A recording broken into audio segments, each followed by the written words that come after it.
قد پرسم شمیر بزرگان تراشینه بویژه هی جان مانه او زاروک من بو دپاخلا من دزا و مزن بو مینا برخه که بهار دلتنه و فرحنه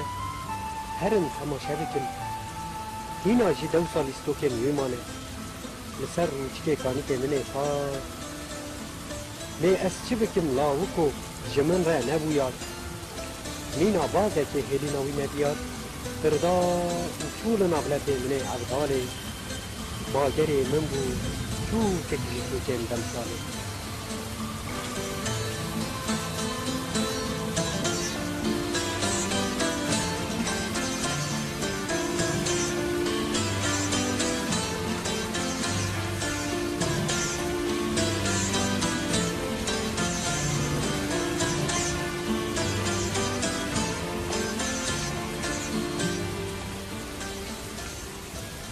تد پرسم جتاخ و کولان این جلمرگه دبجه هی لو مانه او جوان من بو از باش دزانم کچ برینت کور دل پیچا بو مینا جنبلیه میر و شیخ سنعان هر انگه دار بکن ناو دنگ ابینا وی دیگریال جزیرا بوتان لی از چه بکم جوانو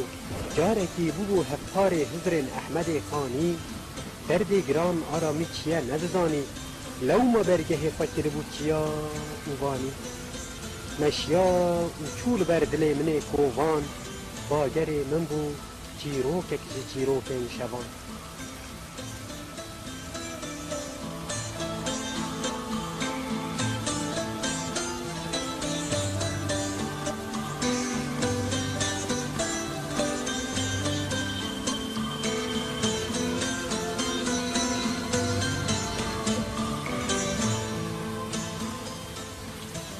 تد پرسم جگلی و نوال امتیای سنبله دبجه هی